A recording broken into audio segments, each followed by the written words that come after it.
You are listening to 90.3 WMSC Upper Montclair and Mazz in the Midday. In the Midday.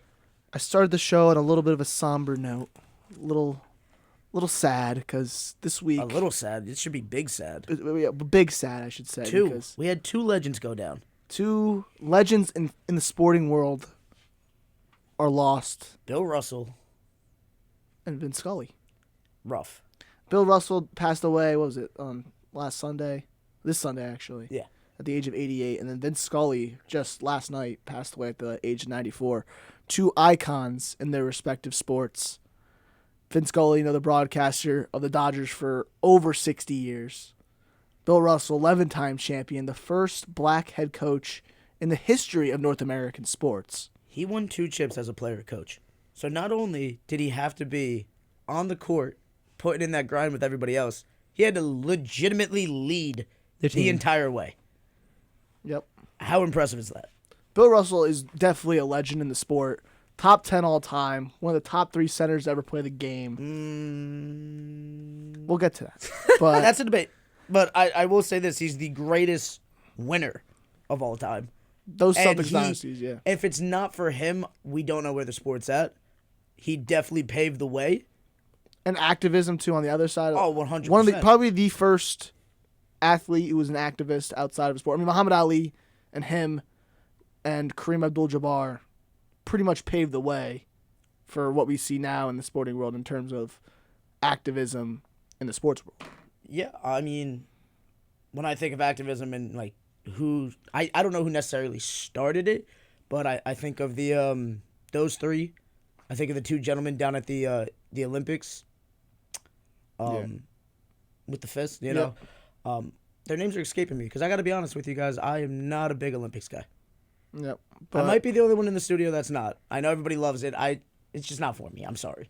Yeah, but Bill Russell, great. He was an activist. He was a coach. He was a player, and then he was a great ambassador for the game even after he retired. You could see him talking with guys like Michael Jordan, Kobe Bryant on the sidelines. He was still involved with the NBA even after his retirement. This guy truly was a class act, and everybody in the NBA family loved and respected him. Bill Russell, a great. And on the other side of things, Vin Scully. I said he was the announcer for the Dodgers for over 60 years. Some memorable calls. Kirk Gibson's walk-off home run Game 1 of the 1988 World Series.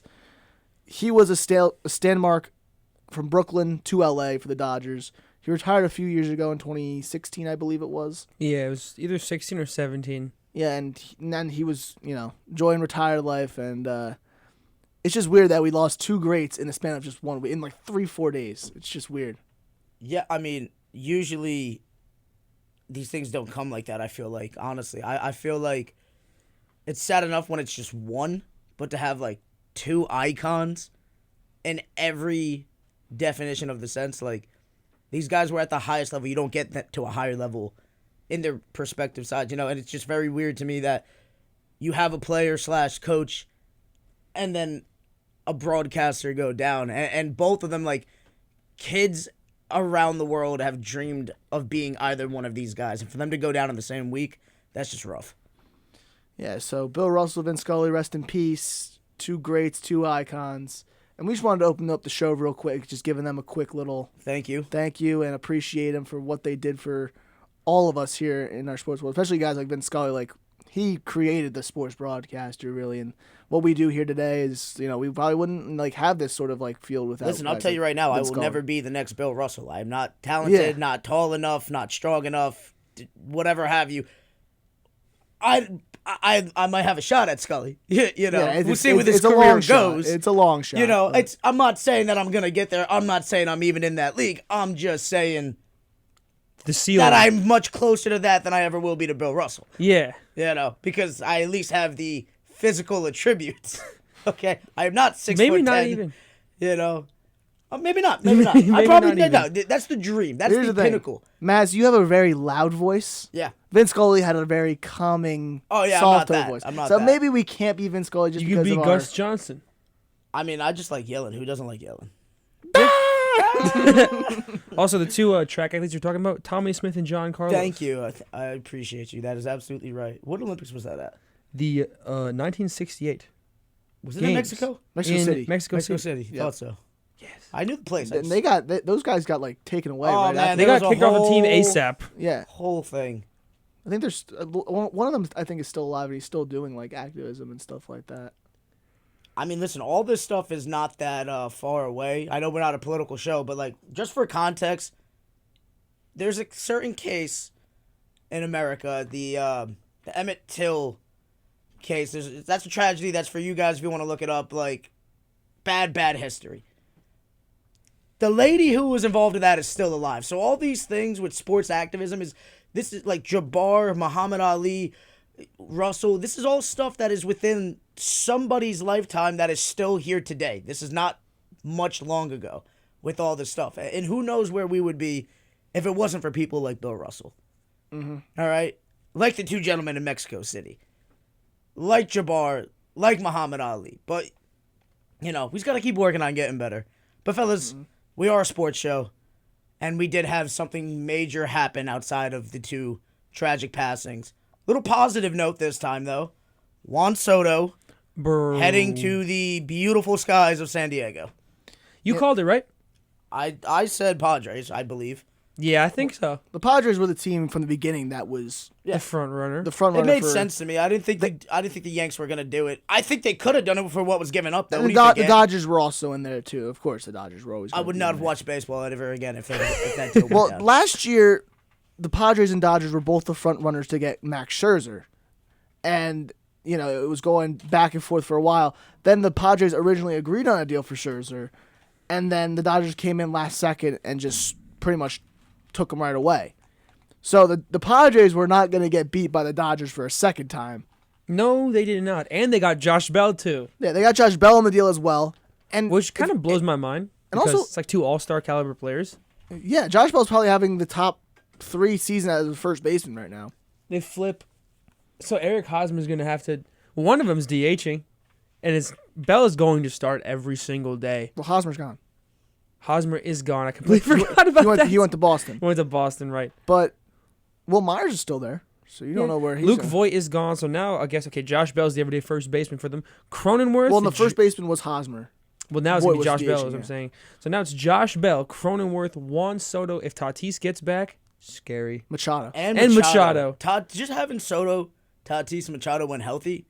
Oh man, that's dangerous, and that's going to be a fun lineup. They're gonna be the 1, 2, 3 right at the top of that lineup, and for any pitching staff, that's gonna be difficult. And now you're looking at this NL playoff picture.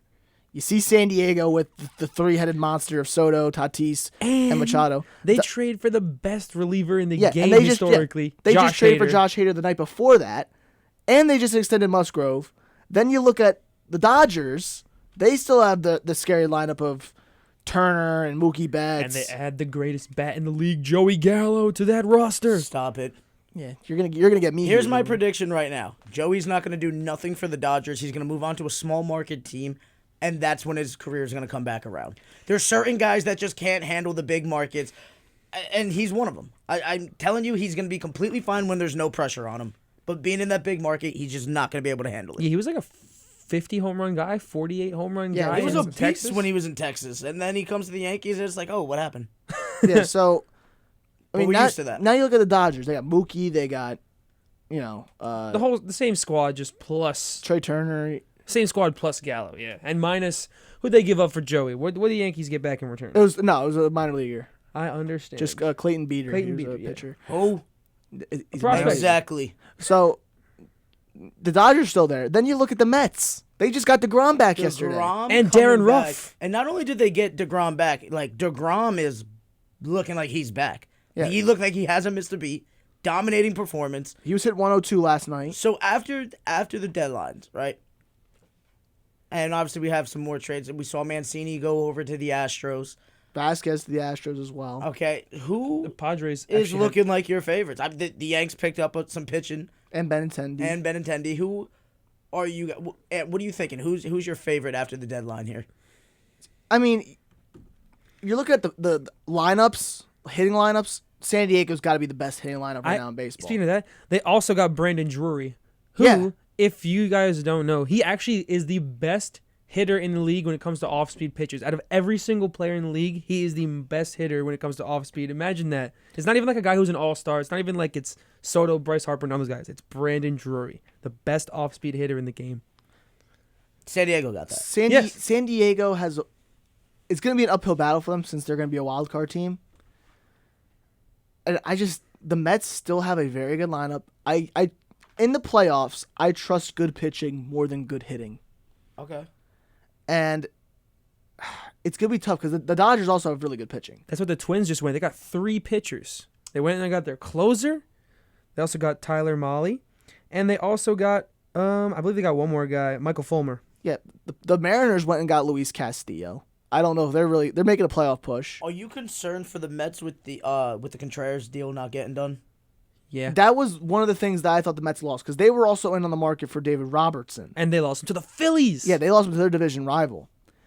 They really did. The Mets, they made a few upgrades. I mean, they got Vogelbach. They got Darren Ruff. They got some guys. But they got, didn't make Tyler Naquin also. Yeah, but they didn't make the Splash. Yeah, the splash. splash trade deadline trades that we all thought they were going to make. Contreras and Happ still being on the Cubs is a travesty. The Cubs really botched that. And I'm just saying, I think the Mets and the Cubs really were losers at this trade deadline. How about the Yankees? Well, Frankie Montas and Lou Trevino are pretty cool. Lou Trevino's having a down year, but Frankie Montas is going to be a nice 3 pitcher in that rotation. In a playoff series, I could definitely see it being Cole, Severino, Montas. Maybe you throw Cortez in there for a 4th game. That's a pretty good rotation right there for a playoff series. How do you feel about the Scott Efros trade? And Scott Efros is going to be a good stalwart in that bullpen. He pitched last night. He looked okay. A little bit too much barrel, a little much too much of the zone. But the weird thing is when I talk with the Cubs, that's another thing I want to talk with the Cubs. They traded Efros to the Yankees. Efros is only in his 2nd year. He has 5 years of team control. And he was pitching to like a 2.6 ERA this year.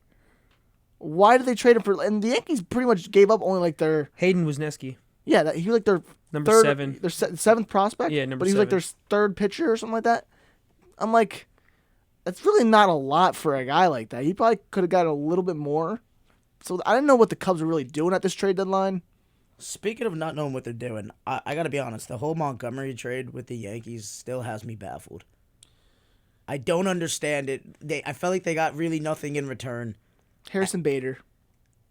He's a good defensive center fielder. He can run the bases. He can steal bases. They have Tim LaCastro for that, which is also, I'm like, they pretty much have a guy that fills that role already. So why would you make that trade? Only thing I can really see is they don't like LaCastro's injury history. He gets injured too often. They want to bring in a guy who's more healthier, can play that role when it comes to October. And then they also see that Montgomery's going to be a free agent at the end of this year. And they don't think they're going to re-sign him. And they already have like 4 pitchers that are willing to start in the playoffs. So they just said, all right, we'll just dump Montgomery and just pick up a guy. It could also be a salary dump, too. The salary dump doesn't make sense to me because the guy that they picked up also is hitting free agency at the same time as Montgomery. So, I don't know. The whole thing was just really weird to me. And I thought, okay, maybe it's a cash dump, but now seeing that they're basically making around the same amount of money, the contracts are both up around in the same year, it makes no sense. I really am baffled by this move. Yeah, but what I'm saying, I think they wanted a guy who could do LoCastro's job. Yeah. But he could just stay healthy. I guess. I don't know, but I feel like they probably should have got more from Montgomery, honestly, if they were going to move him. I don't know if you really can get that much for Montgomery. I mean, other pitchers were getting hauls. Like you saw the Castillo deal with Seattle. I thought Seattle greatly overpaid for Castillo. They gave up like 3 of their top 5 prospects. They weren't going to get that for Montgomery. And I think they were just trying to fill a need at the moment. It was a weird move for me. Yeah. Mariners gave Did you love the move? For Montgomery? Yeah. I felt like it was one that didn't need to happen. I think it didn't need to happen. Like, it's not a make or break move is what I'm saying. I'm just saying I think there was more value to keeping him than trading him for the new guy.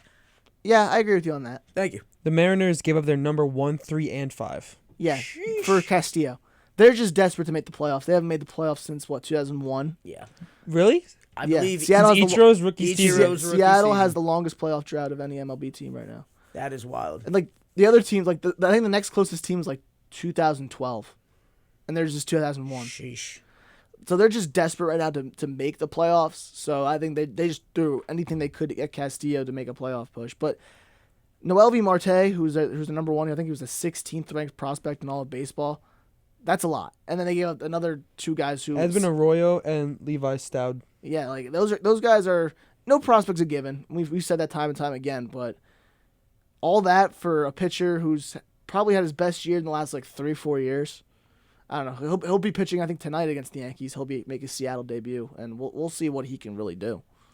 Interesting. I wanted to talk about the Astros. How much more afraid of them are you now that they've added Trey Mancini? Well, him and Vasquez.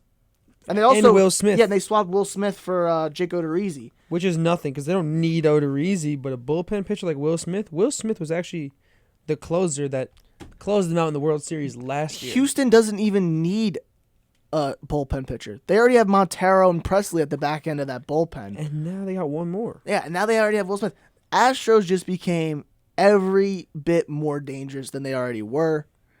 And the Yankees and whoever, I shouldn't just say the Yankees, whoever's going to be in that AL playoff picture, Minnesota.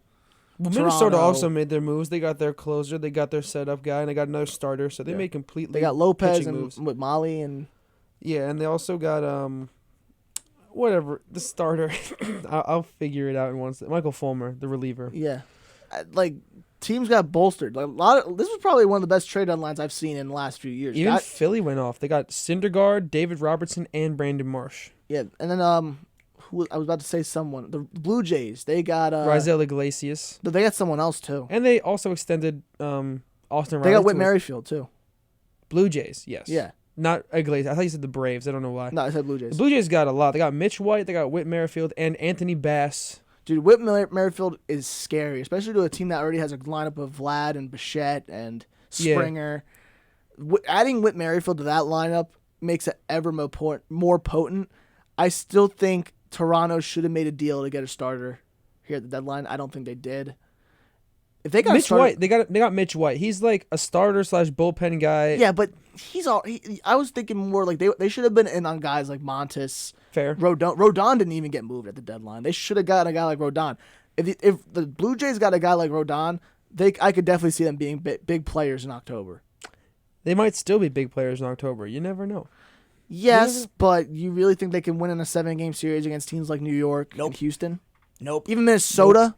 Possibly, but no. Austin Riley got the bag during the trade deadline. Austin Riley got extended. That was another big thing. 10 years, $212 million. Well, and that was earned. Austin Riley's having an MVP-like season. He's batting like 300 right now, I believe. He's only 25 as well. Yeah, and he has like 20-something homers and like 60-something RBIs. He's having a good year. Atlanta's winning still. They're trying to keep that core together as long as they can. If they could keep guys like Acuna, Riley, Olsen. Well, they have Olsen locked up and they have Riley locked up. And they have Acuna locked up. Do they really? Yeah. Huh. Okay. They have those guys locked up. They have their cornerstone, and they have Kyle Ray and guys like that in the pitching rotation. They have pretty much their core set for the next like 4 or 5 years. They traded for Robbie Grossman and Raisel Iglesias as well, because the thing with Iglesias, he won't be their... And Odorizzi. He won't be their closer. He'll be like their setup guy, because Kenley Jansen is their closer, even though he's hurt. But yeah, he's also had a shaky year this year, Kenley Jansen, when he's been on the field. Well, then they have backup options if that comes to be the case. Yeah, well, they still have to compete with the Mets too. That's also going to be. But they got that. I've been saying it Connor, every week. You still agree with that? Oh, 100%, because they got better and the Mets did not. But they got DeGrom back. Okay, I didn't even think about that. Nah, I don't care. Braves still taking it. Oh, I don't know about that, dude. I mean, you're talking like... I can't go back on it now. Yeah, you're too deep. I will give you that. You were definitely way too deep. However, I think you were just wrong from the get-go, and I can't stand the Mets, so it's No.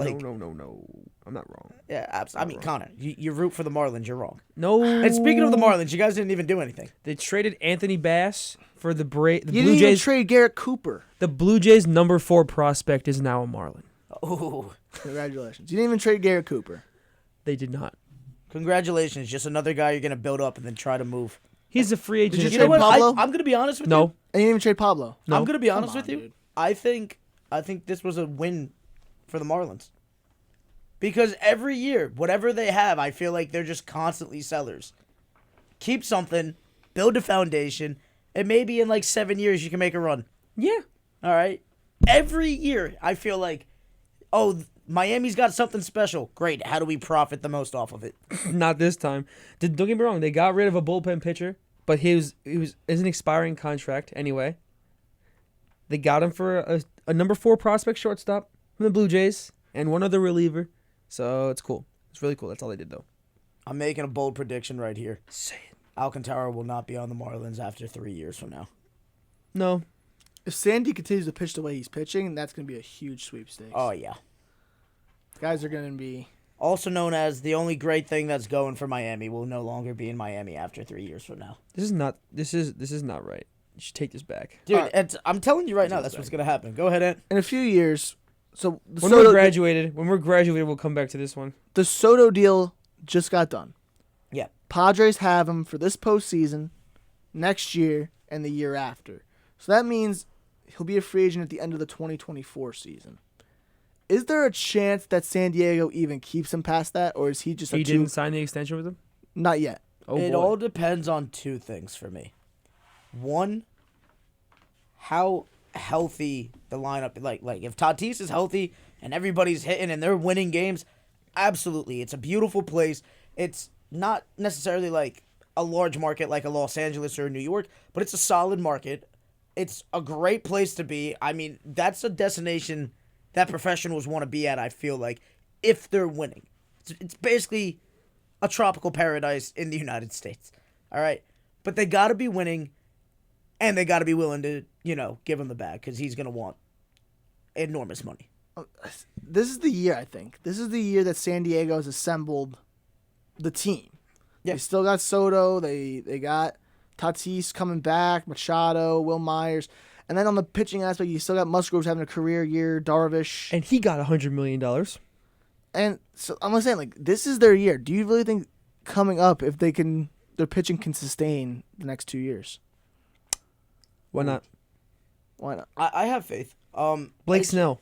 It's just whether or not they're going to be healthy. I don't think they're going to win it this year. I think next year they're going to be possibly the team. Moving forward, I mean, like, dude, you just adding Soto. First off, when they added Machado, it was like, whoa, giant move. This is kind of just like a move that I didn't necessarily see coming, especially going there. This is basically what we're seeing the Padres do is essentially what the Rams did, I feel like, to win this last big soup of, hey, some kid just took control of them in the video game and they just made big moves to get the big players, and it's going to work out if they stay healthy. That's the only thing that I think could possibly work against them. And if for whatever reason, I don't think Machado, Tatis, and Soto aren't headache guys, I mean, we've seen Manny get into some scuffles over the years, right? But, like, I think they're going to be fine. I think the core is going to have a lot of fun. I think they're going to be hitting a lot of balls, and I think baseball stock in San Diego has just gone through the roof. And now you got Hader, who's probably been the most dominant reliever ever. Yeah. He's struck out over almost half his batters in his career. What was Milwaukee thinking? Well, they got back Taylor Rogers, and he's been really good for San Diego this season. They also got back another pitcher. Taylor Rogers, no, but he's also been terrible the last 2-3 weeks. He's blown over 4 or 5 saves in that time. Well, but it's 2-3 weeks. They You're also judging got- a guy off for 2-3 But weeks. you're a team that's competing like Milwaukee. No, yeah, they're the best team in the NL Central. You'd think they want to keep on, Yeah. unless they think Devin Williams is that guy. So I don't know. But you have a back end bullpen of Devin Williams and Josh Hader. Why mess that up? Fair. That's like having Andrew Miller and Andrew Miller in his prime when he was dominant, and like Mariano Rivera in the same bullpen. Maybe they thought he was going to be regressing soon. Josh Hader, Maybe. he's still young. He's 28.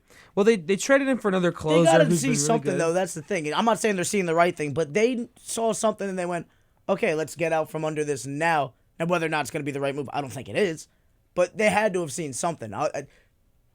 Same thing with Montgomery. Not saying that they're nearly on the same level as each other. I'm just saying some of these moves don't make sense. So these teams had to have known or seen something. No, yeah, there's, And it's just, yeah, I exactly. can't even explain it because these moves are ludicrous. No, yeah, like maybe they knew he wasn't gonna resign or something. That's like the that. only thing that I could think Because of. they also traded to win for. They got Dinelson Lamet, Taylor Rogers, and a couple prospects for him. So it's not a terrible trade. But yeah, some of these trades look terrible on paper, but maybe there's something behind it. That's the only thing I could think of. They had to think, okay, we're not going to be able to get him, so this is the most leverage that we're going to have, because the longer we wait, the less leverage that we have. That's exactly what happened with the Florida Panthers. They trade away like their best player and another player for one young kid, and it's like the value is crazy off the charts, but they weren't going to re-sign, so they're like, might as well get something for him type thing. Connor just loves his hockey. What do you mean? He loves his Florida teams. He loves his Florida teams Miami and his hockey. teams. Connor wanted to cover the draft, but I told him I couldn't even tell you where the NHL draft was, so that's why we didn't cover it. I apologize. Listen, Listen, hockey does better numbers and does a better job of getting my attention. We can talk about it. Until then, we're only talking about Stanley Cup playoffs. I said what I said. We have Deeks and Dangles for that. I don't Deeks even and know if we have Deeks and Dangles anymore. I don't know where that's at. We got to call whoever. You got to figure it out, because we have Campbell, Donovan and 5 foot are still lurking. Bavaro's off into greener pastures. We'll see what happens. We need our Deeks and Dangles hockey I content. miss Tommy Bavaro. Graduated. Shout out Bavaro. I know he's listening somewhere. Anyway, where were we? we were talking about Josh Hader. The greatest closer. I mean, Bavaro was the greatest closer of all time on our halftime shows, and I know it. We know it. Everybody knows it. Given those See, just groundbreaking stats, I loved it. He was awesome. Yeah, so Josh Hader now to the Padres, Soto to the Padres, Drury to the Padres, Josh Bell to the Padres. The Padres is the place to be, the bro. Padres are the winners of this trade deadline. They are the Hands down. trade deadline champions. But over the years, the Padres have won many offseason championships, and they haven't amounted to anything. I just don't see them getting past teams like the Dodgers or the Mets. No, I'm telling you, this year's not the year, but it's everything, all stake on the Padres should be for next season. Because I'm telling you right now, I don't see them getting past the Mets or the Dodgers. Even if they somehow do, I don't see them getting past the Yankees or the Astros. Maybe, yeah, that's it. You know, so I just think that they're just not one of the top 4 teams that I'm necessarily concerned about. Were you surprised at all that Soto ended up with the Padres? I know the Cardinals were making a The push. Cardinals definitely had a lackluster trade deadline. I mean, they got Montgomery. They really didn't get much. Connor, can you give me a list of the guys who St. Louis was able to pick up at the deadline? Dude, when I heard the Montgomery you trade, got bro, Jose Quintana. Yeah, it wasn't much. The Cardinals are in the playoff push right now, and a lot of Cardinals fans were in on Soto, and they wanted guys who are like Montes, Rodell. They wanted some big names. Yeah, they got Montgomery and Quintana. That's pretty much it. Yeah, the Cardinals really didn't have a great trade deadline. It wasn't bad. It just wasn't great. I'm gonna be honest with you. When the Montgomery trade broke, and it broke right before the deadline, I was at my boy's house, and he turns to me, my boy Billy, who just got back from serving in the Army for the last couple of years. So shout out Billy. And he's finally home, so that's dope. But Billy goes, "Oh, dude, the Cardinals just acquired Montgomery." Definitely didn't use the word acquired, but you know, whatever he said. I picked up Montgomery. That was it. And I went, "Oh, who's it for?" He goes, "To be determined." And I just started like having some nice fantasies. I was like, "Oh, dude, imagine like Pujols just coming to New York for one last ride, trying to get one more." They ring. would not trade Pujols. No, since last obviously year. it wouldn't happen. Obviously, I'm just saying. I started fantasizing of how dope would it be if Pujols came to the Bronx and went for one more ring chase. I thought that would be fantastic. Obviously, it wouldn't happen. A guy can dream, can he? You can dream. Okay, but listen, Connor, how cool would that have been? well, he would've hated when it. they lose in the ALCS to the Astros, then it wouldn't be as cool. Whose man's is this? Put him in timeout. See you later. Thank you. Anyway, Connor's in timeout. Listen. I gave him a shot, and he chose to be disrespectful. That's on him. He deserves all of this right now. And what a boy. Enjoy the mute mic, buddy. All right. Bring him back. Welcome back, Connor. I just spoke facts the Yankees fans weren't able to comprehend in their hearts. Listen, we just made some big moves. I don't know if it's This good is enough. the year. This is the I have year. to believe this is the year. All right, every fiber of my being. If this isn't the year, it's never going to be the year. Okay, it has to be the year. It has to be the year. This is it. This is the team. Listen, don't give me that because it will never be Miami's year in anything. It has been. The only thing that you had is hockey, and guess what? You blew that. 2003. You're not even the best team in Florida. 2003. 2003. 2003, Maz, when he was 1 year old. You didn't even remember that championship. 2003. 1 years old. You were in 03? goo-gooing and You were gaga what, at that 5? championship. I think I was like 5. 17. Connor, you were goo-gooing and I had a gaga. beard the entire time. Connor was goo-goo and gaga during that entire championship. during You don't remember during that. Miguel Cabrera Marlins Dude, championship was that Google team- Gagaing. His dad wasn't even watching it, dude. They were watching cricket. They were watching cricket, okay? That's what you were 100%. watching. Yeah, come on, dude. I mean, Trying to put down on the well, here's Yankees. how I know he wasn't watching it, because he said he became a Miami everything fan because of his dad's best friend, right? C. I doubt at 1 year old that No, his absolutely dad's not. best friend was having that much of an influence. So therefore, he was nowhere to be found in the sports world. Get out of here with that, sir. Why don't we just trash Miami? Because he came at the Yankees came for at the absolutely no Yankees. reason. Yeah. And he had every right to. This is the 'Cause, year. I mean, this is it, This you is know, the year. This is our show, and he can do whatever he wants. There's just consequence. That's what happens. You know what? When you control the namesake of the show, you choose who goes in timeout. That's true. All right. So So put him back in timeout. we have the final decision. We can put him in timeout whenever we want. One team I want to talk about here at the trade deadline that I really didn't know what direction they were truly going in was Boston. Boston's having probably the worst stretch of baseball they've had in a while. They Ever. ever. Ever. They're sitting at 500. They were in last place in the AL East. They're actually a game above 500. Are they? They won last night. They won last night, bro.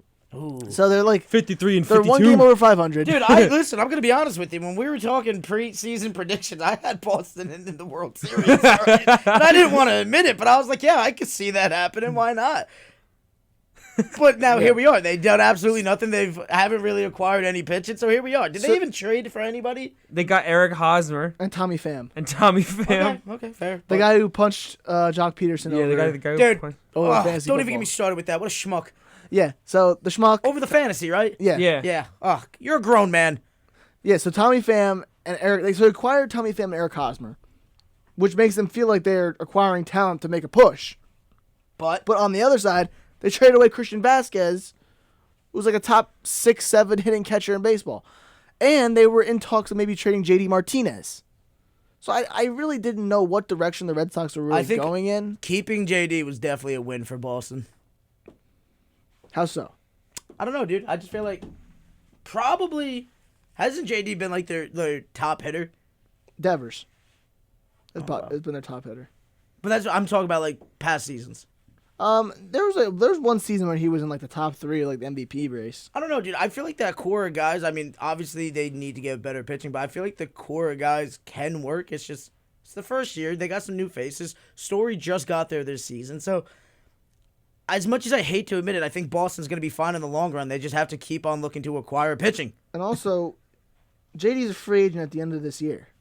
So, if he's staying in Boston, you don't know. I think he will. What makes you think that? Connor's rubbing of the feet on the carpet. Yeah. He's just saying, oh, that's the sign for JD to stay. Mm-hmm. I have no clue. You know, I mean, listen, Boston is a good sports town. I really don't want. You don't know if they're going to keep here. Bogarts. You don't know if they're You have going to no keep clue Devers. what's going to go happen. They have so many question marks regarding that organization, and you don't really know which direction they're heading in. But if they didn't make moves now, especially with like his contract coming up, you have to assume they feel pretty good about it. I guess. But it's just weird that they were selling and then buying at the same time, and you didn't really know what direction Boston's going in. They're in last place in the AL East. They're just not set up right now to be a winning team. They have no pitching. If they were going to win at least and go for a playoff spot, they should have acquired at least a pitcher. But they didn't. They just acquired more bats. It's just a weird situation that they're in, and I don't see them really doing anything of notice the rest of the season. Listen, Dude, I'm you just should hit saying, them up. anytime that you keep a guy on the roster who's hitting 284, you're doing a good thing. All right. That's what Listen, it's coming down to. I think he's going to re-up. you should hit. Still not winning. I'm not saying that they're going all the way. All right. I was just really impressed of how they beat the Yankees last season. So I was maybe got a little ahead of myself. But I think they're in a spot where we're always like, oh, you need to be buyers or sellers. No. Sometimes you just need to chill and work towards next season. And that's where Boston's at right now. I think Tommy Pham's on a 1-year deal, so you don't know if he's gonna be coming back. Listen, I'm just saying. Listen, Boston should hit you up. They saw your chase for 28 film. You can Oh pitch. yeah. So maybe I'll be the next great Red Sox. You'll be the I next had the great Red long Sox hair like pitcher. Johnny Damon back in 04 Yeah. I'm going to be honest with you. I'd be surprised if you even would take that because you were literally willing to leave the Yankees over one signing. of Correa. Yeah. Yeah. But come on, if I became a Major League Baseball player, Would you Oh, play dude, for the I- Astros? Would you? yes. Yes. There If we I'm getting go. paid to There play we go. baseball, I would definitely play Imagine for you the Astros. turned it down because it was Dude, the I'm telling Astros. you right now, any organization that would give me a job just doing anything, I'd become a fan of. That's it. Until I leave. But yeah, that's my team. I work for them. They pay me. All right? Yeah. You want my fandom? Pay me. Pay me money. So I might be an awful fan, but oh well. Congratulations.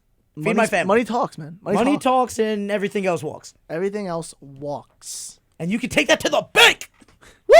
Would you be a secret fan of your own teams in private? I don't know that. I've always thought about that. I mean, so here's my question, right? And this is what it comes down to. It depends on the role that you are. Like, obviously, hypothetically speaking, not that this is ever going to happen, but let's say you become an owner of a team. All right? And would you buy the Red Sox if you could? If one day magically you woke up and you had all this money in the world and the Boston Red Sox was the only team for sale in pro sports, would you, and you could afford it, would you buy the team? I mean, Absolutely. I don't know if a sports team's a great investment because sometimes it's not a good No, investment. dude, it's been proven sports teams, especially major, well, not all sports teams, but like major 4 sports teams make money. That's what it comes down to. Promise you the Red Sox. If you buy the Rays, you might not make money, okay? Buying Boston would make money. Would you buy the Red Sox? Yeah, I think I Okay, would. and then you become a Red Sox fan because you own the team, right? Thank you. Yeah, you don't want to admit it, but you own the team. It's yours. Yeah. Thank you. Okay, Connor. You know, No, I'm giving a little story. you would buy Atlanta if you could. Oh yeah. Thank you. Because you already know he loves Atlanta right now. You'd No. buy the Mets. Yeah. Thank you. I mean, Stevie definitely has a little bit more money than me. You know what I mean? But Yeah, just a little bit. Uncle Steve. That's what everyone calls him. Anyway. this one girl, I have a Marlins group chat, of course. Yeah. Right. There's one girl in there. She like shadows the Marlins broadcast booth and everything. She works in there, but she's a Mets fan. So sometimes she Hey, sneaks. listen. Sometimes she watches the Mets game. She like sneaks it while she's in there. If that girl loses her job, this is all on him. It's all on I me. take no responsibility for this. Because he just dry snitched this girl. Dry snitch. Because if anybody in the organization's listening, they can narrow it down. That girl is a Mets fan. He just ruined this. He just ruined her chances, potentially. Way to go, Connor. Not a chance. Yeah, what if she becomes a sideline reporter for the Marlins at one point? Well, and here's- they find out that she's a Mets fan. But here's the thing, though, right? You just said she's. Oh, what is her position with the team? No idea. Okay, but No, I'm what? No idea. Well, you said, is she an intern? What is she? Does she work for them? No idea. Okay, so that's the thing. I'm assuming that it's probably nothing that high up. You know, not saying that like she She's couldn't shadowing- be. she's shadowing But I'm them. saying if she was more involved, Or this with might the team, have previously happened. It's probably not. It could not even be current. Okay, well, anyway, I'm saying if she was higher up in the organization, I promise. Oh, you, absolutely not. Absolutely she would not. be a fan. Absolutely not. She'd be a fan. Yeah. Because she's actually involved and what she does is actually contributing to success and stuff. Oh. And guess what? You probably get a ring if they do something, and who wouldn't want one of those? Yeah. All right? So that's what it comes down to. You know? I'm telling you right now, if I could buy a sports team in whatever sport, I would leave the Lakers if I could own a team. Robert Saleh, he was on the Seahawks when they won a soup, right? So he got a championship ring from that, but he doesn't wear it anymore. Once he became the 49ers offensive coordinator, he's like, I don't wear it. Okay, now he's the Jets head coach. So Yeah. he's definitely not wearing it. So Yeah. it makes sense. Why would you wear it? You're not a part of the organization anymore. It's something that But you you're a can wear champion. afterwards, but you can wear that after. you Because can I'm still not. wear it. But what am I gonna do? I'm gonna go wear my Seahawks ring to Jets practice I and mean, games. you don't wear your ring everywhere. A ring's not like a thing that Dude, people you wear everywhere. that after the legacy's done and it's established. And hey, this is what I did, and that's when you break it out. You're part of a new organization. You're all in. What are you gonna do? You're gonna walk around with some. But you're a Seahawks gear? champion. You show the guys in the room Dude, he's who not- aren't champions what it means. I am a champion. I've done it before. This is what you can be. You can have this if you win a championship. Yeah, but you're not going to walk around with your free Seahawks apparel that you got. You're getting all Jets apparel. It's because, not hey, apparel. I'm all It's in. a ring. It's a championship ring. But that's what I'm saying, though, is that, like, it doesn't matter, though. You're showing that you're all built in. I'm sure he's got free Seattle stuff laying around the house. He's not going to wear it, even though that was the team that made him a champion. But it's different. No, it's a not. ring is different from an article of clothing. Listen, at the end of the day, it represents you winning something. Maybe to him wearing the baseball cap of Seattle is, well, the football hat, whatever. The cap of Seattle might be, this is the team that made me a champion. What does it matter? He's not going to wear that to the locker room. Listen, but a ring he shouldn't be wearing is anything. the thing that you get for winning a championship. Not every team just gives out a ring at the end of the season. You get it for winning a championship. No, I understand that. I'm just saying I don't think you should just be walking around with anything unless it has to do with what your current situation is. That's ridiculous. That's what you mean? So if I go into my job on the other day and like put my college diploma up, I can't because it's not my college diploma. What do you mean? I like if I graduated college, I go to work. That's I can't different. hang up my college diploma on the wall. That's different. Would you That's wear? something I did. It's not currently what I'm doing right now. You work That's at ShopRite different, though, now, right? because the college isn't competing with your job. If you wore a white shirt to ShopRite, What? it's like if he wore a Weiss uniform. Yeah, that's a competitor. You don't do that. Why would you do that? Would you wear Weiss apparel to ShopRite? If you were working at ShopRite? But here's the thing: the Jets and the Seahawks are not rivals. Dude, They're NFL don't matter. teams. There's They're only competing. 32. There's only 32 people competing in this thing. All right? Only 32 But organizations. also, a shirt's not indicative of success. Time out. We're not. You don't get a shirt for just being the shouldn't- best person at the company. You should not be wearing anything that has to do with competition. All right? We're not talking about somebody on the Marlins walking in and wearing an Atlanta Hawks jersey. Who cares about that? Okay?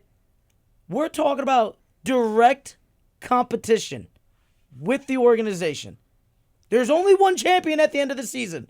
The Seahawks and the Jets both can't be champions at the end of the season. Okay?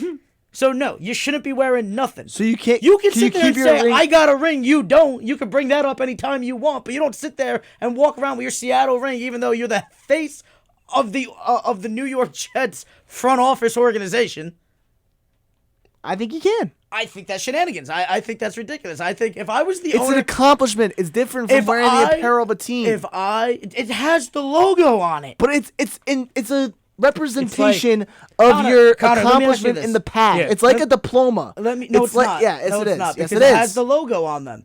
It's a rival's logo, and you're walking It's around. not a my rival. organization. The Jets and Seahawks have nothing to do with each other. They're in the same organization. It's not the biggest rivalry, but it's, hey, would I rather win instead of them? Absolutely, any day of the This week. is the most ridiculous argument I've It's ever like- seen. Dude, this is literally... If you're telling me if you owned a team, right, and you have your head coach walking around with his championship rings from the other organization, you're okay with that? Let's put it. Let's, I see no problem Let with me give it. an example. None. Zero. Let me give one example. Let's say your ex got you a Rolex, right? Yeah. And you're going on a date with your current girlfriend Thank and you you. wore that Rolex. Especially if it's You don't have to engraved. tell her that if it's it's from the engraved, girlfriend. you know it's from the girlfriend because it's engraved. It's engraved. But it's a Rolex. It's I'm the keeping X. the Rolex. Dude, it's the X. You don't break it out. Great. You wear it to I'll certain break it out occasions. whenever I want. Dude, guess what? If you're probably getting the engravement off it. That's how you get around it, and you're going to be able to wear it. You don't sit there and you walk around with that engravement. What's the matter with you? You don't do that. That's the problem with these people. Dude, you think... Come on, bro. Come on. You think Jerry West is walking around the NBA with different organizations flashing his Lakers Yes. ring? No. Yes. Because he's here to get another Everyone ring. knows Jerry West was a Laker. Dude, it doesn't matter. You're with the new organization. You buy into the new organization. You wear nothing but the organization's apparel. You do not put anything else on. If you're with the Knicks, congratulations. You're never wearing Thunder anything. I'm wearing nothing but Knicks.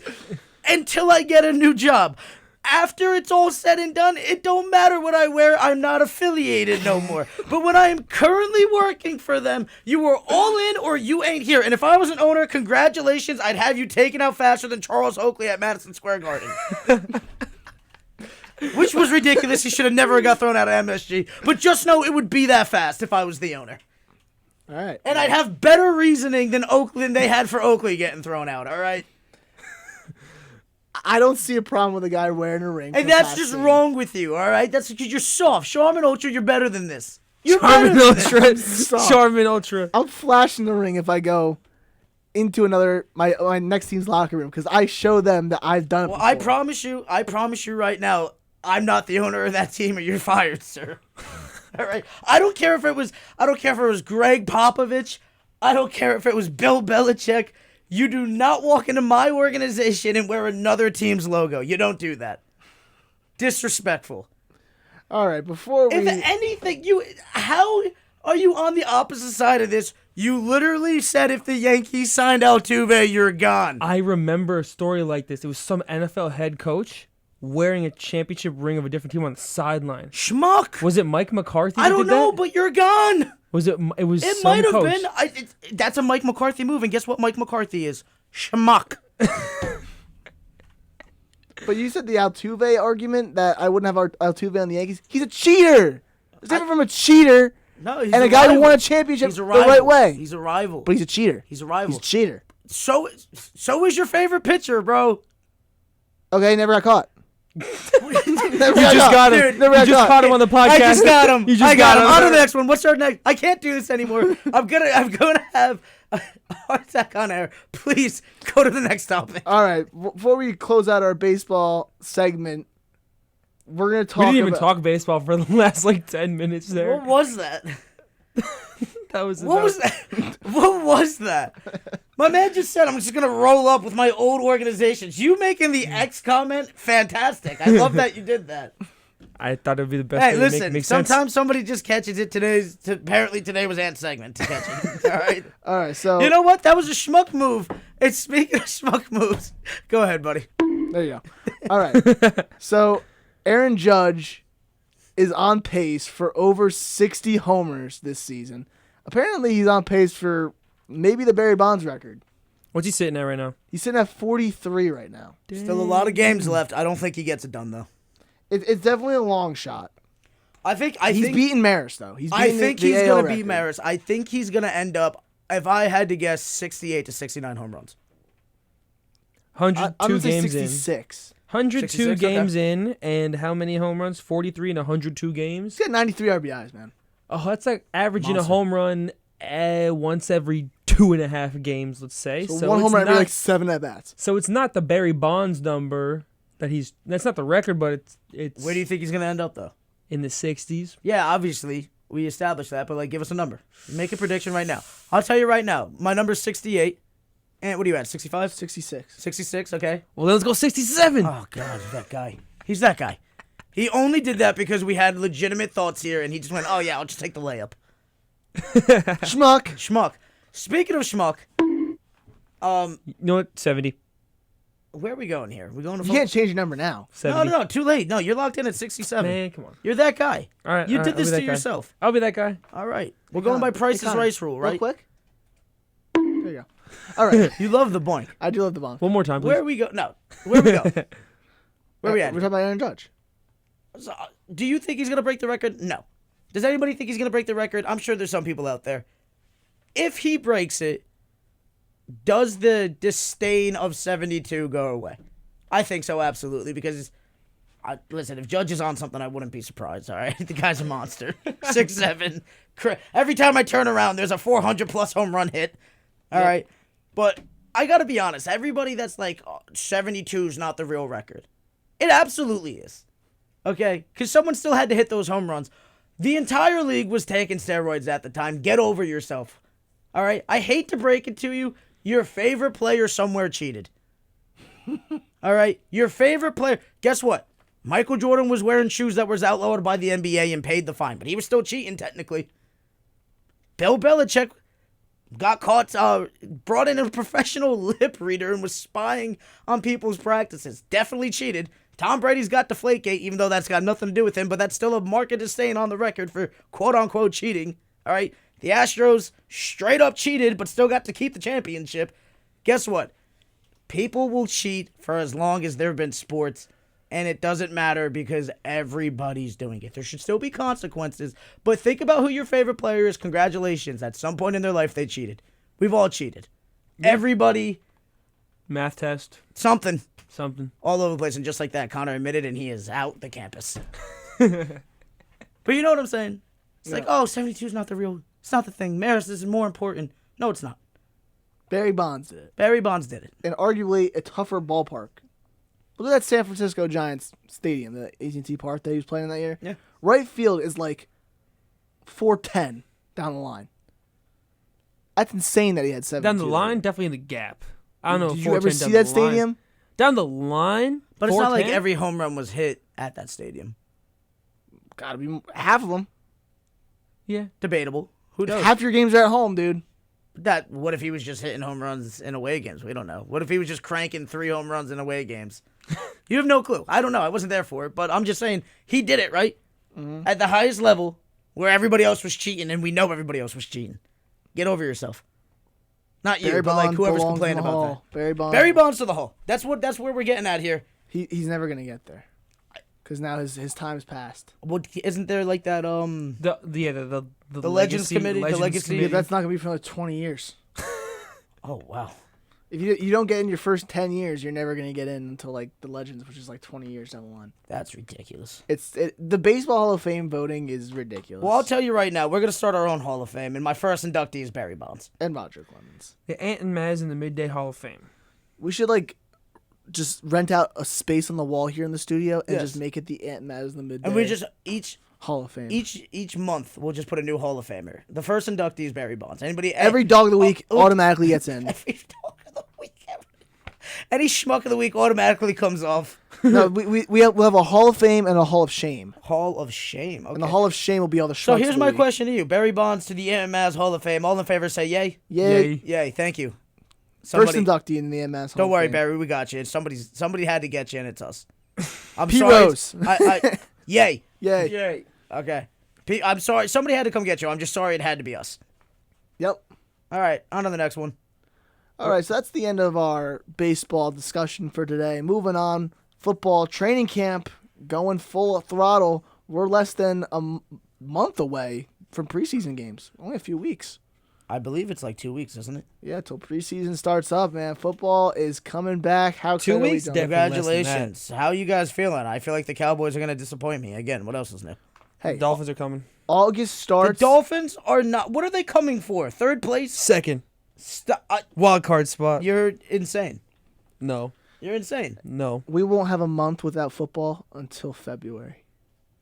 How do you feel about that, Ant? You seem hyped. I'm extremely excited, man. Let's go. I don't know why Connor's excited. I mean, we just had a big scandal with Miami, didn't we? They lost their first round pick this year and their third round pick next year, but they won't need him because Dude, you know what? I really gotta question how the NFL did not hand down. I don't think there was even an investigation into the owner of Miami for the comments made by Brian Flores, the accusations by Brian Flores that he was offered $100,000 for every game that they lost because apparently the organization was trying to tank. And you know what? I think there's actual merit to this because Miami had a winning season. Flores probably been the best coach that they've seen in quite some time and was on the upward trend, and they get rid of him out of nowhere? Yeah. Come on. This whole thing makes no sense. He had a bad start of the season, then he was able to rebound and almost have a winning record.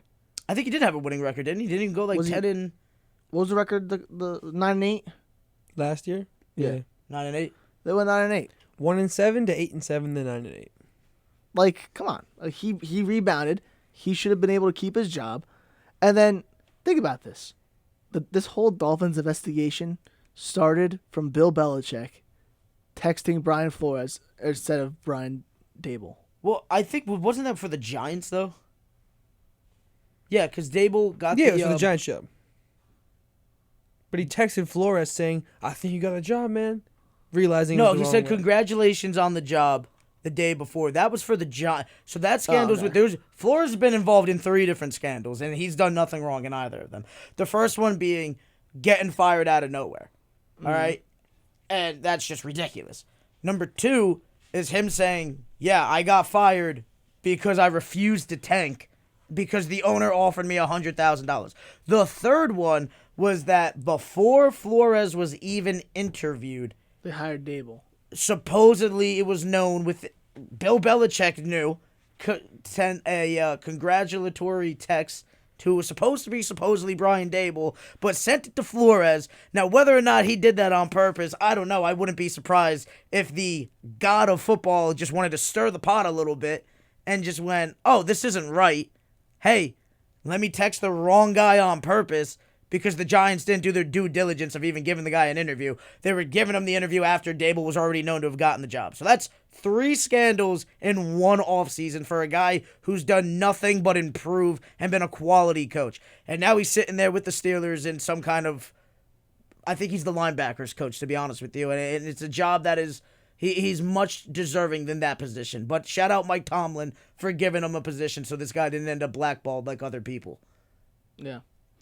And then, so the Dolphins also got caught on charges of tampering with Sean Payton and Tom Brady. That's what they actually charged for, yeah. So there was a fine, a little slap on the wrist, and some loss of picks.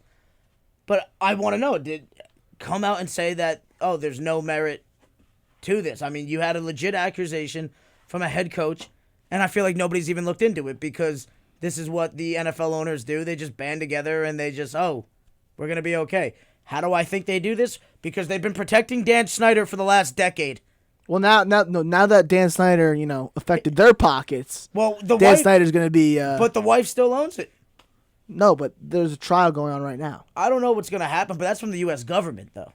Yeah, but if they find that he was caught stealing money from the other owners, the owners are not going to want to be with him anymore. For sure, but I'm just saying that they've been protecting him for forever, so why wouldn't they protect the Miami guy who's done bad things just way less than what Snyder's done? Not justifying, just saying that, hey, they've been protecting this guy who's been doing way Worse. bad stuff. Of course they're going to protect this guy who's done, Steven Ross, half of that. Yeah, so It's just ridiculous. The NFL is just all over the place. I'm sorry to cut you off right now, but this is leading me to my schmuck of the week. And it's got to go to the Cardinals, right? Who took away the trade the trade clause. No, who took the away no the clause in study the clause. contract for the no study clause in Kyler Murray's contract. And then they went, oh, we didn't think it was going to cause this much of a stir. What do you mean it wasn't going to cause this much of a stir? You basically told the world our quarterback's lazy and doesn't do anything outside of his natural talent. He does nothing to prepare for games. That's why we're making him study. All he does is attend the minimum that he has to do, and he's not trying to get better. That's the message that you send. And then they went, oh, we didn't think it was going to be that. What do you mean? What else would have come from that? And don't tell us that, oh, Kyler's this, Kyler's that, because why would you add that in the contract in the first place? I've never heard of that in a contract ever for anybody. And there's been far worse quarterbacks than Kyler Murray who never had this in their contract that we know of. This hasn't come out. It's the first time I ever heard of this. Oh, we didn't think it was going to be that big of a backlash. Get out of here. You absolutely had to see that coming. You basically took a shot at your starting quarterback and then was like, oh, wow, we got the negative response. We're not as sly as we thought we were. Congratulations. You're idiots. wow. Yeah, that film clause thing was so weird. And like when that came out, everyone was just bashing Kyler Murray because it pretty much was just telling that he doesn't watch film. And then he came out. Did you see what Kyler Murray said in that press conference? Oh, yeah. He's like, when you're as talented as me and you're like the 3rd overall pick in the MLB draft and the 1st pick in the NFL draft, you don't need to watch film. I'm like, what? Johnny Manziel. But at least he has talent. But I'm just saying, Johnny Manziel, you think Johnny watched film? No. There's Jamarcus Russell. They gave him the blank tapes.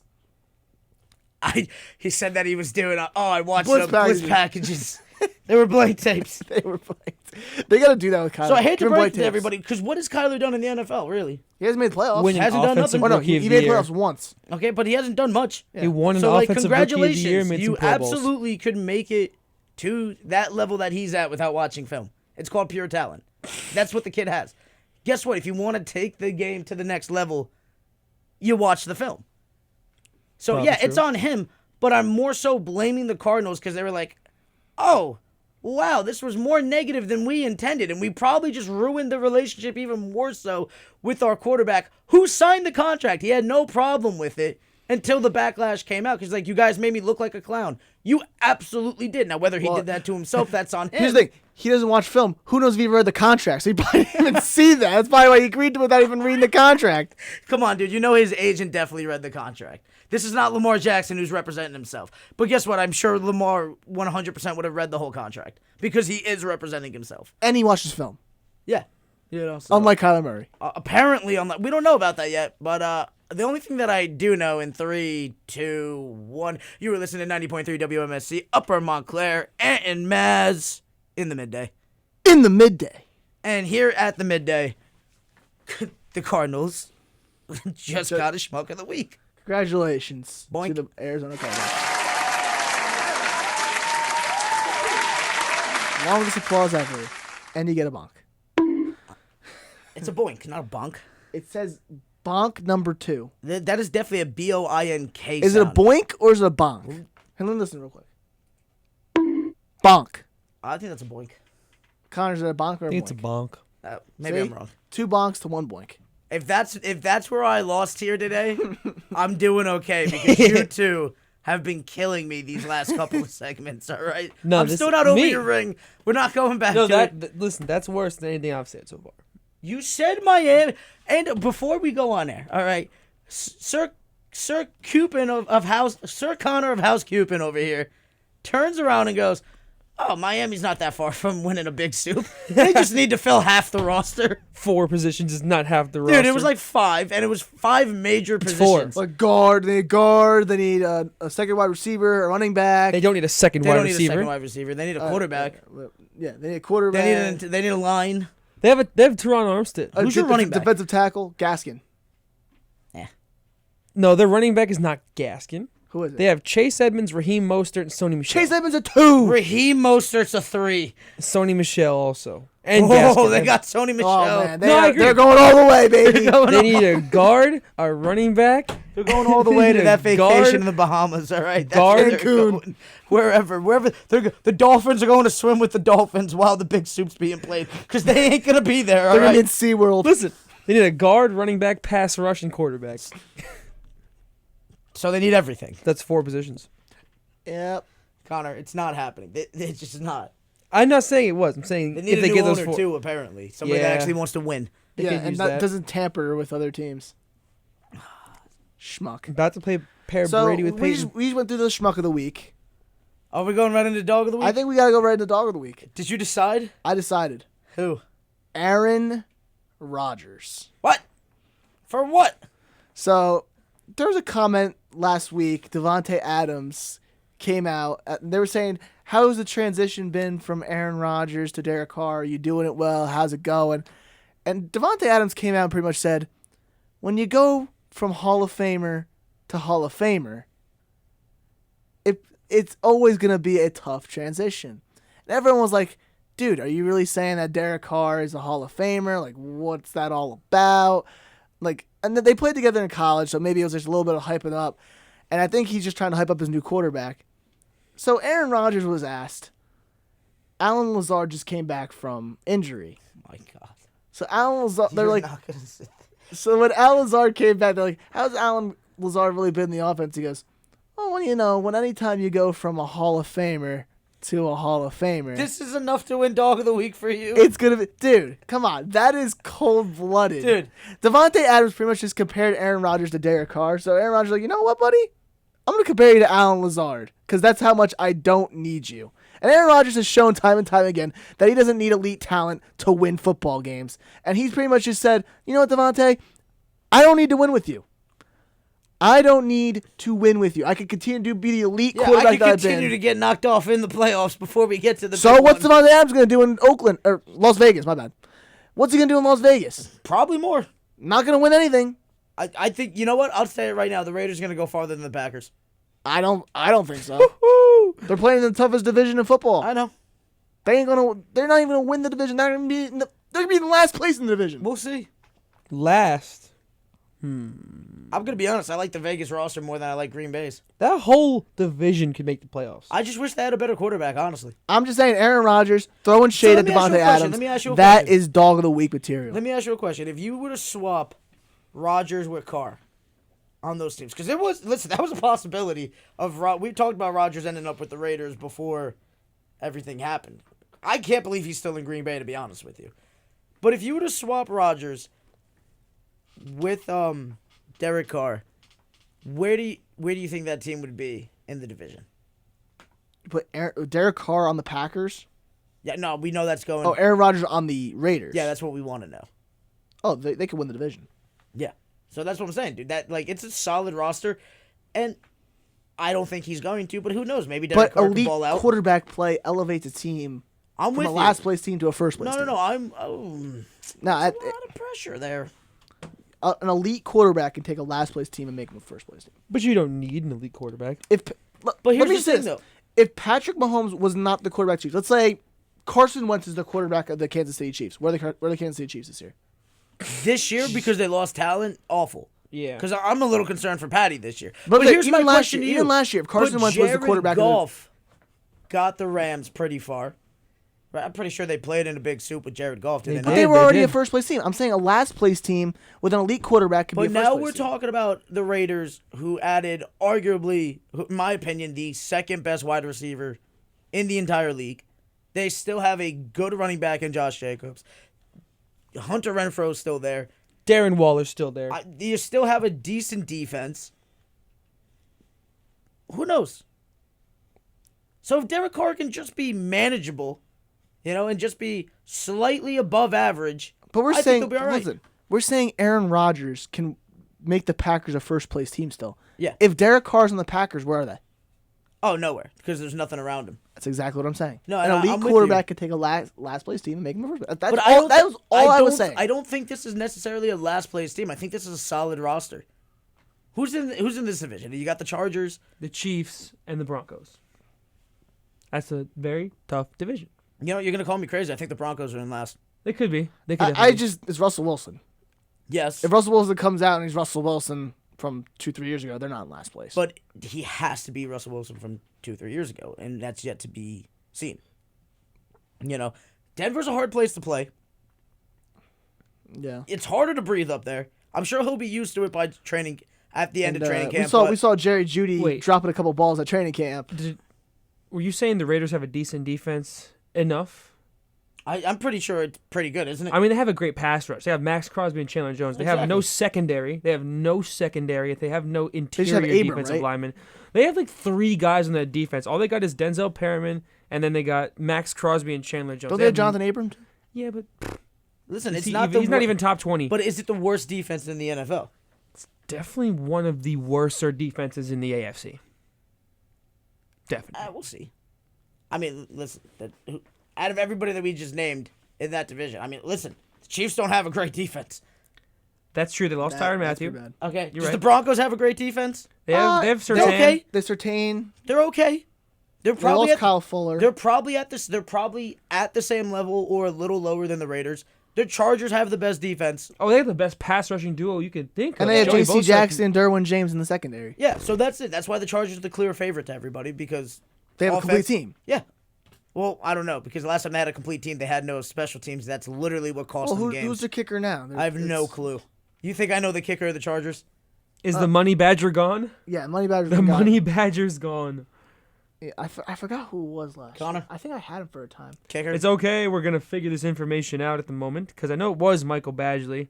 Was it Dustin Hopkins? Dustin Hopkins did sign last season. the Yes. fact that you know the kicker of the Chargers is absolutely ridiculous. Yeah, I had Dustin Hopkins in my fantasy team last year. That's how I know. Oh, that. you know what? Fair enough. My fantasy league stopped doing kickers. what? Yeah, we added an extra. We added an extra flex. Interesting. I mean, for a PPR league, it's not a bad idea. It's a PPR league, and it was fantastic Yeah, because. because what do kickers really add? Well, here's the thing, though. The thing with the kickers is that, like, outside of like the top 3, the drop off is ridiculous. Yeah, so Tucker. It's What's the guy in the Chiefs? Butker. just, and Buck- Nick Folk. yeah. Yeah. So Outside those it's three. like outside of like the top 3, it was just like ridiculous. Or like, oh, let's just add a flex and make it more competitive, and it's been fun. So Yeah, we're gonna have a WMSC Montclair sports team fantasy football league coming up. sports team, man, a sports team.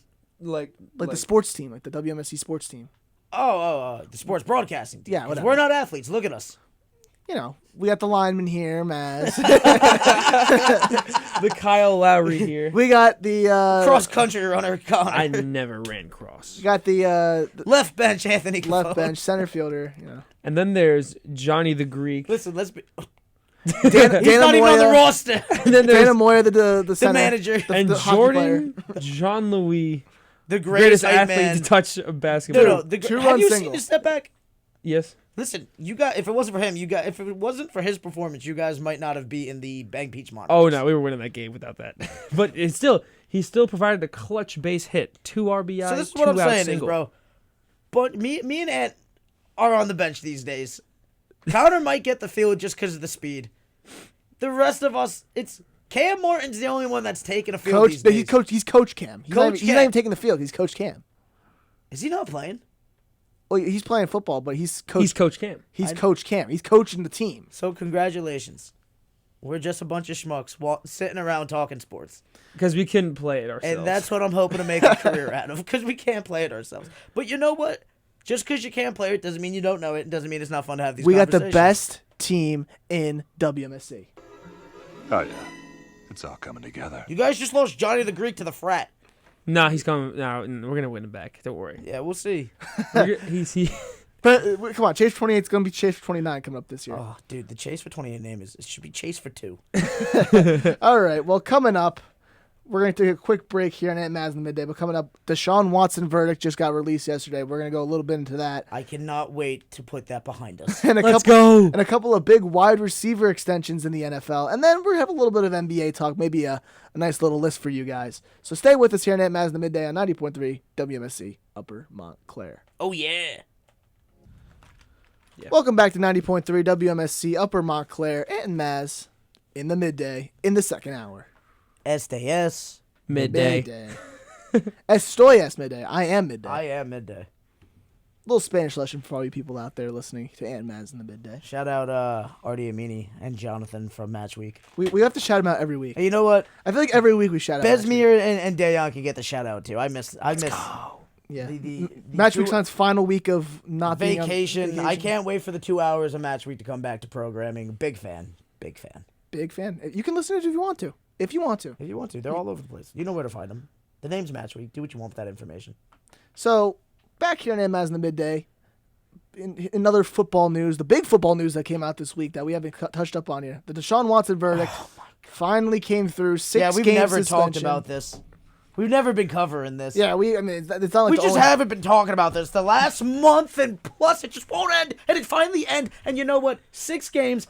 I don't even know how to feel about this. How do you give the guy a 6-game suspension when 2 courts threw it out? I'm not saying he's a good guy. He probably did it. But all this is saying to me, fellas, is that, hey, 2 courts in Texas threw the cases out, and the NFL is basically, all they had to do was say, hey, our guy's not guilty because 2 courts threw it out.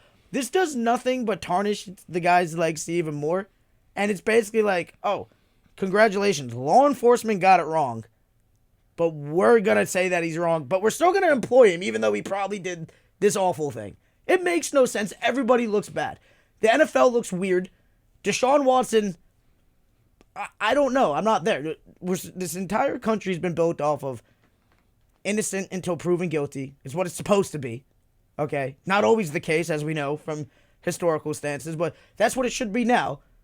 All right, and if 2 courts threw it out, I don't know how you give this suspension. And they give the suspension. And I'm not advocating for Watson, because let's be honest, he probably did it.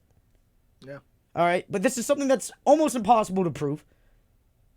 But I don't know where the benefit is of giving out the suspension, So do you- especially when it's a lesser suspension than guys doing lesser things like gambling. He Yeah, basically the got Calvin Ridley suspension How do you- compared to this is just... How do you give him the same suspension as Myles Garrett, who literally assaulted somebody with a weapon on the field? He tried. It's called the wheel of discipline, Mazz. That's the NFL wheel of discipline. Tom Brady deflates footballs. And no proof that he actually did it. He gets 4 games. This just makes no sense. Deshaun Watson's accused of Horrible things. And was it Myles Garrett But there's- swings a helmet at a guy and they get 6 games. Now, don't get me wrong. I don't know. I'm going to be honest with you. I'm not advocating for violence, but I'm saying that Mason Rudolph was the antagonist in that situation. All right? Mason Rudolph. For what reason? In the Myles Garrett situation? Because he talked trash? No. Hold on. Time out. If you go back and watch that film, I wrote a paper on this at the Connecticut School of Broadcasting when I was attending there. All right? If you watch that film, Garrett tackles Rudolph. As they're going down, Rudolph tries. I don't know why you would do this, especially with a man, a beast like Myles Garrett. That guy is a modern day Reggie White. All right, he's a beast among men. All right, tries to rip off his helmet and kicks him in the family jewels. Okay, that's when Garrett manhandles him like a child and rips his helmet off him. Okay, then they separate them. Rudolph, who initiated everything because he tried ripping off his helmet and kicked him with the shun don't shine, okay, then tries to be all tough and get back in Garrett's face. But he has two options here. He could either go right and get in Garrett's face like a man, or B, he could go left and talk smack at him with his lineman in between him, which is what he chose to do. And then Garrett makes the bonehead decision to assault him with the helmet. All right? But let's make no mistake about it. Rudolph started the whole thing, ignited the flame, then put more gasoline on the fire, and then ended up with the worst result. And I'm sorry, that's kind of what happens when you're the antagonist. Some bad stuff happens to you, all right? Don't be that guy. And if you're going to be tough, all right? Don't be, acting tough. Because it's a lot easier to talk when you have a 300-pound man back and you're right in between you. Okay? If I had a 300-pound bodyguard, I would talk smack to anybody and everybody. All right? Don't be that guy. So, back to the Watson case. Ugh. I know you don't want to talk about Mazz. I just but want it to be over. Is there a chance that Watson sues the NFL? Yeah, probably. Honestly, he'd be smart not to. And here's how we know. If he wants to continue the innocence train, then yeah, you pull a Colin Kaepernick and risk your career of going at the NFL. If he wants to continue his career, take the 6 games and sweep this under the rug as fast as possible. We'll find out the guy's true character with how the move is. I mean, the PA came out, NFL PA came out and said that we don't agree with the suspension. They had a whole statement written up. So it's definitely possible that we see a lawsuit, but it's I'm with your take, Mazz. I agree. Like, if you want to keep playing the game, then you just take the 6 games. You take the 6 games. But if you're more concerned about your character, which, and I can't even tell him which one to be more inclined to, because this is money, and I'm not saying that life's about money, but this is money that changes your family. Okay? Mm-hmm. Like, getting the money from this next contract creates generational wealth. If you manage it right, your grandkids are never working. You're sending anybody and everybody that's close to you to college, into good homes, cars, anything you've ever wanted can be accomplished. So if he takes it on the chin, his character is going to be assassinated a little bit, but that's on him to decide. I don't know what happened. I wasn't there. Things don't look good. I'm just saying, I don't understand how the NFL gives out the suspension when 2 courts throw it out. It makes no sense to me. You're telling me the NFL does a better investigation than law enforcement? Yeah. Come on. Maybe they do. I don't have no clue. Yeah, sometimes law enforcement doesn't do the best job. When it comes to investigating. And sometimes the NFL doesn't do a good job. So the NFL never does anything good. So I don't mean to laugh at the situation. I'm just laughing at you saying the NFL. A guy has a concussion and he's not all mentally there. Let's just sweep that under the rug until it comes time for people, bring that up. This is literally the organization that tried telling us that CTE wasn't a thing. Exactly. The NFL has no validity to make investigations because they do everything to make themselves look better. Make themselves look better and to make themselves more richer. Suspending him, how does that make you guys look good? You're still employing him after the 6 games. Exactly.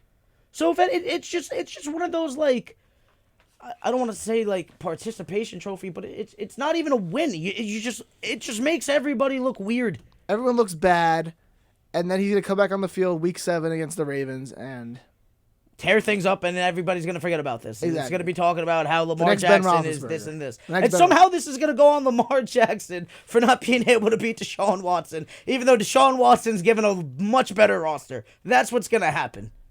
And then it's going to be, Lamar can't throw the ball or whatever crap that they're going to bring up to not allow Lamar Jackson shine.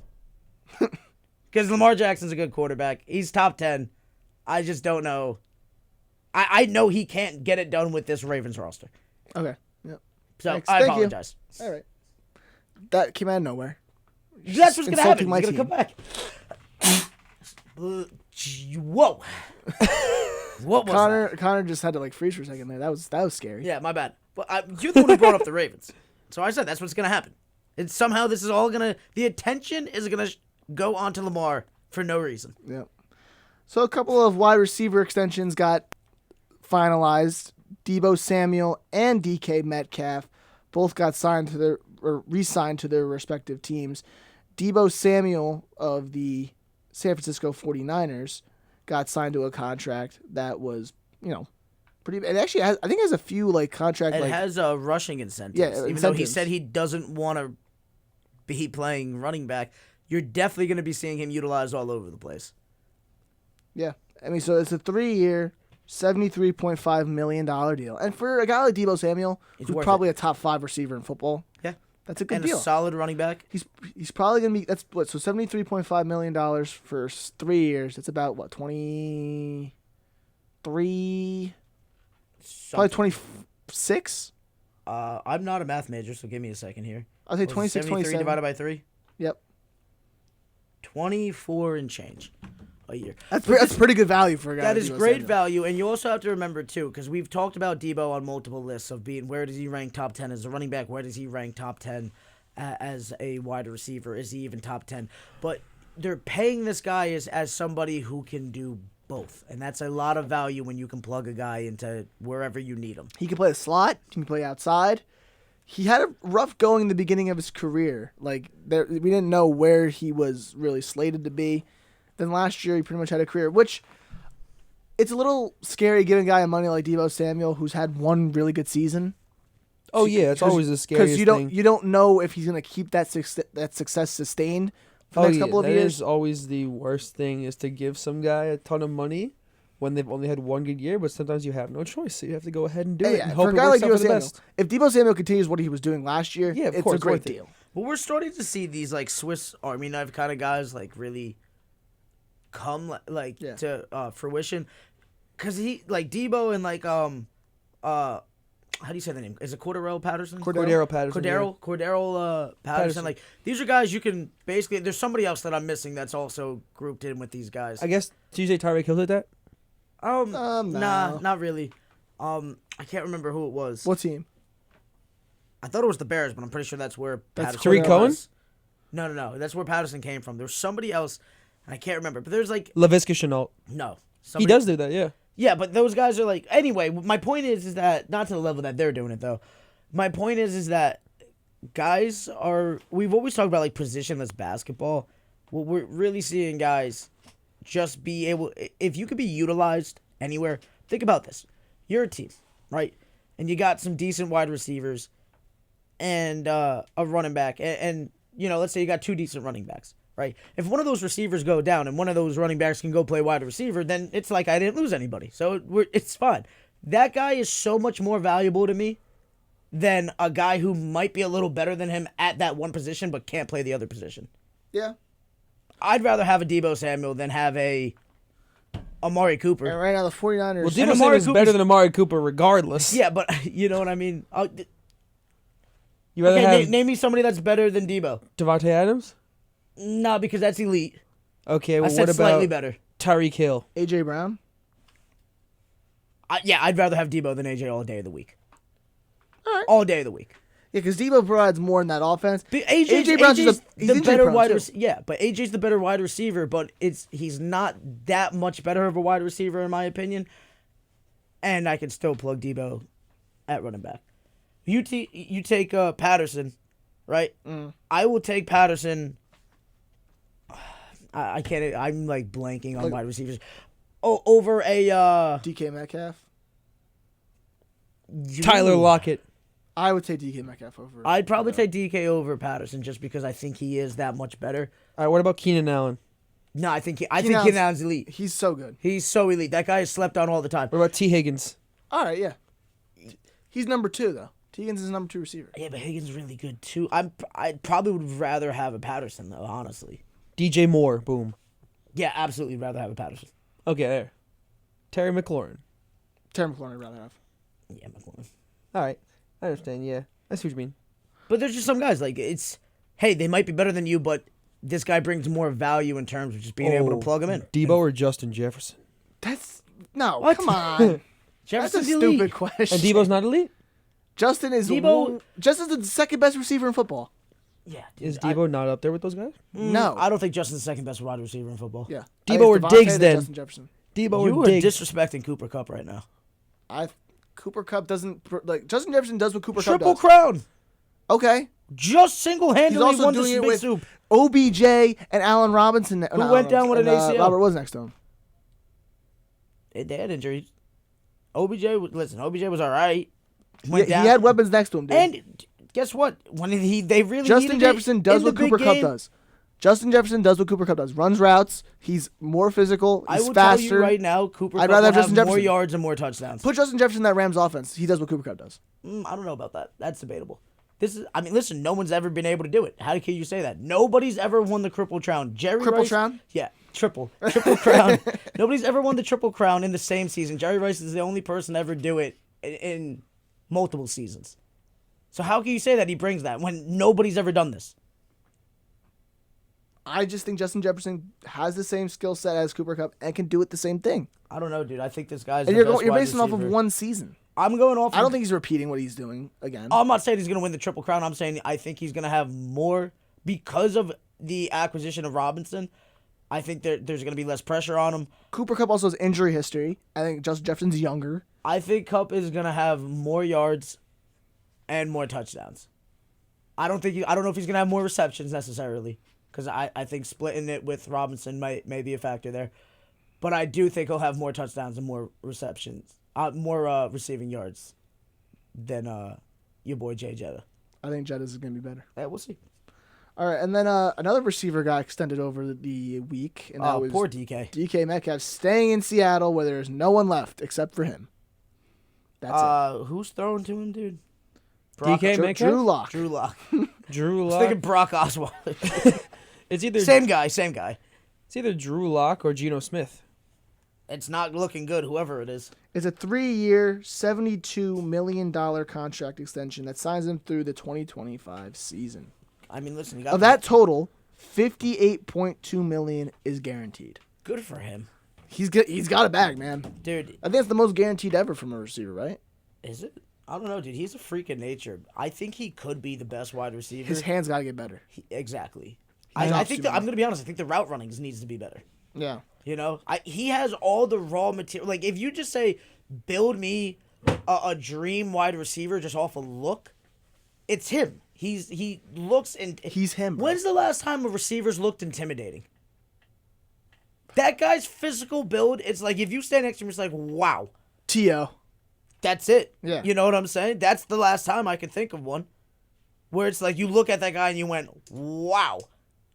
You know, if he could just get better, if he could just work on the hands, work on just the little things, he's already a stud. He could be an absolute superstar. He's already runs like a 4.3. Yeah. And he's got, monster, strength ability. He's got to work on the drops because that's definitely going to be an issue that he's going to have.